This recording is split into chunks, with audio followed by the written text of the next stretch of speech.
Hello, പുതിയ വീട്ടിലേക്ക് എല്ലാവർക്കും സ്വാഗതം. അപ്പോൾ ഇന്ന് നമ്മൾ ഉണ്ടാക്കാൻ പോകുന്ന ചക്കപ്പഴം കൊണ്ട് അടിപൊളി ടേസ്റ്റി ആയിട്ട് ചക്കപ്പുട്ടാട്ടോ.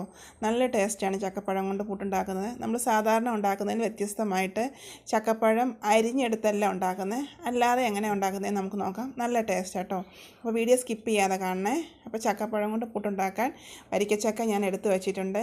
ഇതൊന്ന് നമുക്ക് മിക്സിയിലിട്ട് അടിച്ചെടുക്കണം കേട്ടോ. അടിച്ചെടുത്താണ് ഉണ്ടാക്കുന്നത്. പിന്നെ 2 കുറ്റി പുട്ടിനുള്ള അരിപ്പൊടി ഞാൻ എടുത്ത് വെച്ചിട്ടുണ്ട്. നമ്മൾ അടിച്ചെടുത്ത ചക്കപ്പഴം ഇതിനകത്ത് മിക്സ് ചെയ്തെടുക്കണം. അതിനു മുമ്പ് നമുക്ക് ഈ അരിപ്പൊടിക്കകത്ത് ഒരു 1/4 ടീസ്പൂൺ ഉപ്പിട്ട് കൊടുക്കാം. ഉപ്പിട്ട് കൊടുത്ത ശേഷം നമ്മൾ അടിച്ചു വെച്ചേക്കുന്ന ചക്കപ്പഴം ഇട്ട് കൊടുക്കണം. ഇട്ട് കൊടുത്ത ശേഷം നമുക്കൊന്ന് നല്ലതുപോലെ മിക്സ് ചെയ്തെടുക്കണം. നമ്മൾ ഇതുകൊണ്ടാട്ടോ മിക്സ് ചെയ്തെടുക്കുന്നത്. അപ്പോൾ ഇതുകൊണ്ട് മിക്സ് ചെയ്യുമ്പം നമുക്ക് നനഞ്ഞില്ല എന്നുണ്ടെങ്കിൽ ശകലം വെള്ളം കുടഞ്ഞു കൊടുക്കാം.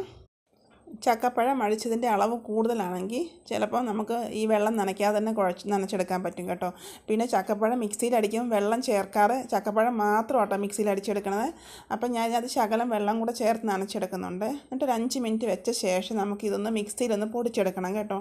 അപ്പോൾ ഈ കട്ടയില്ലാതെ എടുക്കുന്നതാണ് നല്ലത്. അപ്പോൾ കട്ടയൊന്നും ഇല്ലാതെ നമുക്ക് മിക്സിയിൽ പൊടിച്ചെടുത്താൽ പെട്ടെന്ന് ആവിയൊക്കെ കയറാനും നല്ല സോഫ്റ്റായിട്ടിരിക്കാനും നല്ലതാട്ടോ. അപ്പോൾ ഇതിങ്ങനെ എടുത്ത ശേഷം നമ്മൾ ഇതിലേക്ക് തേങ്ങ ഇട്ട് കൊടുക്കുന്നുണ്ട്. നമ്മൾ പുട്ടുണ്ടാക്കുമ്പോൾ ലെയറായിട്ട് തേങ്ങ ഇട്ട് കൊടുക്കുന്നില്ല, ചക്കപ്പഴം ഇട്ട് കൊടുക്കുന്നില്ല. ഇപ്പോൾ ഇതെല്ലാം കൂടെ മിക്സ് ചെയ്തിട്ട് നമ്മൾ നേരെ പുട്ടുകുറ്റിക്കകത്തിട്ട് ആവി കയറ്റിയെടുക്കുവാണ്. അപ്പം ഇങ്ങനെ ഇതുവരെ നമ്മൾ ചെയ്തിട്ടില്ലെന്നുണ്ടെങ്കിൽ ചെയ്ത് നോക്കണം കേട്ടോ. സാധാരണ നമ്മൾ പുട്ടുണ്ടാക്കുമ്പം തേങ്ങാപ്പീര ഇട്ട് കൊടുക്കും, പിന്നെ അരിഞ്ഞു വെച്ചേക്കുന്ന ചക്കച്ചോള ഇട്ട് കൊടുക്കും. ഇതങ്ങനെയല്ല കേട്ടോ. അപ്പം നല്ല ടേസ്റ്റാണ് നമ്മുടെ ചക്കപ്പഴം പുട്ട് ഇങ്ങനെ ഉണ്ടാക്കുന്നത്. അപ്പോൾ നിങ്ങൾ തീർച്ചയായിട്ടും ഇങ്ങനെ ചെയ്ത് നോക്കുക. വീഡിയോ ഇഷ്ടപ്പെട്ടാൽ ലൈക്ക് ചെയ്യുക, കമൻസ് ഇടുക, സബ്സ്ക്രൈബ് ചെയ്ത് സപ്പോർട്ട് ചെയ്യുക. Okay, thank